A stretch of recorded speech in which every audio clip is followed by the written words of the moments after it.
এদেরকে আমি আল্লাহ পরীক্ষা করি বিপদ দিয়া, আমি আল্লাহ পরীক্ষা করি মুসিবত দিয়া, আমি আল্লাহ পরীক্ষা করি অসুস্থতা দিয়া, আমি আল্লাহ পরীক্ষা করি সুস্থতা দিয়া।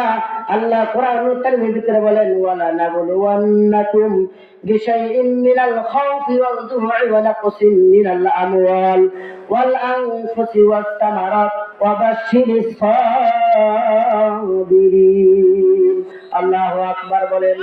আল্লাহ তাআলা বলেন, ওয়ালা নাবলুওয়ান্নাকুম বিশাইইন মিনাল খাউফি ওয়াল জু'i ওয়া নাকসিন মিনাল আমওয়াল ওয়াল আনফুসি ওয়াস সামারাত ওয়া বাশশিরিস সাবিরিন।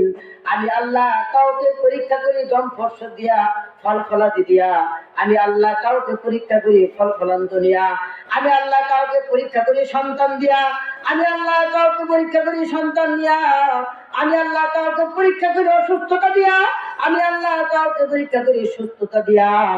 যারা এই সমস্ত জিনিস পাওয়ার পরেও আমি আল্লাহর প্রতি সবুর করে, ধৈর্য ধারণ করে, তাই হলো মুত্তাকি।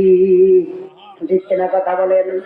এই জন্য মুসলমান ভাইরা আমার দেখবেন সমাজের ভিতরে কারো ছেলে সন্তান আছে, মেয়ে সন্তান নাই, কারো আবার মেয়ে সন্তান আছে, ছেলে সন্তান নাই। কেউ আবার লক্ষ টাকার মালিক, কেউ আবার এক পয়সা আল্লাহ তাকে দান করেন নাই। এইরকম মানুষ সমাজে আছে না নাই? আল্লাহ বলেন, আমি তোমাদেরকে পরীক্ষা করলাম সম্পদ দিয়া, আমি আল্লাহ পরীক্ষা করলাম সম্পদ নিয়া।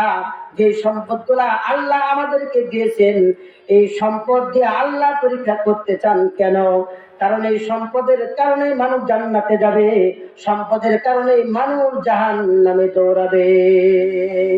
আল্লাহ সুবহানাহু ওয়া তাআলা ঘোষণা করেন, এই সম্পদ আর ছেলে মেয়ে মানুষের জন্য জান্নাতে যাওয়ার জন্য একটা পথ হয়ে যাবে। আবার এই সম্পদ আর ছেলে মেয়ে জাহান্নামে যাওয়ার জন্য একটা পথ হয়ে যাবে। মাধ্যম হলো 11 সঠিক ব্যবহার। আল্লাহ সুবহানাহু ওয়া তাআলা কুরআনুল কারীমের ভিতরে বলেন, ইন্নামা আমওয়ালুকুম ওয়া আওলাদুকুম ফিতনা। ধন সম্পদ এবং ছেলে মেয়ে হলো এক প্রকারের ফিতনা। এগুলো হলো মানুষের জন্য এক প্রকারের ক্ষতিকারক, আর এক প্রকার হলো মঙ্গলজনক। ঠিক কিনা?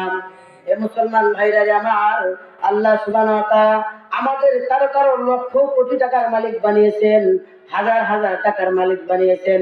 এই জন্য আল্লাহ বলেন যে 1000 টাকার মালিক আমি আল্লাহ যাকে বানাইলাম, যাকে আমি আল্লাহ তাআলা লক্ষ টাকার মালিক বানাইলাম, এবং আমি আল্লাহ যাকে অর্থ টাকার মালিক বানাই নাই, এই দুজনের ভিতরে তফাৎ হইল তাদের আমি মুখের দিকে, অন্তরের দিকে তাকিয়ে থাকি, যে কোথাও যদি আমি আল্লাহ তাআলার তাদের জন্য যদি কোন অনুদান চাওয়া হয়, দেখি অর্থশালী বান্দা আমি আল্লাহ রাস্তায় দান করে কিনা।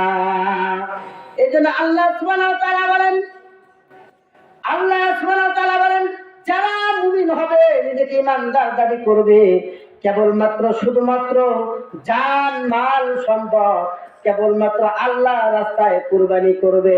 কার রাস্তায়?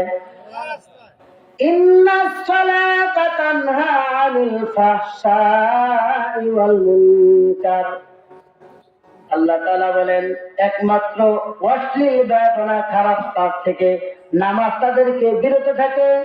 আরেক আয়াতে আল্লাহ সুবহানাহু ওয়া তাআলা বলেন যে তোমার জান, তোমার মাল এবং তোমার সম্পদ কেবলমাত্র শুধুমাত্র কুরবানি করতে হবে আল্লাহ রাস্তায়।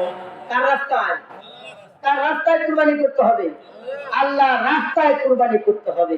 যদি আল্লাহ রাস্তায় আমরা কুরবানি করি, এই সম্পদ আমাদেরকে জান্নাত পর্যন্ত পৌঁছে দিবে। আর যদি আল্লাহ রাস্তায় কুরবানি না করি, এই সম্পদ আমাকে জাহান্নামের দিকে পৌঁছে দিবে। সাহাবায়ে কেরামের ভিতরে আল্লাহ রাস্তায় দান করার জন্য তারা প্রতিযোগিতা শুরু করে দিয়েছেন, প্রতিযোগিতা করতেন তারা। কিন্তু আমরা কি আজকে প্রতিযোগিতা আছে? প্রতিযোগিতা নাই। সাহাবায়ে কেরাম কে কার থেকে দান করবে এদিকে প্রতিযোগিতা করতেন।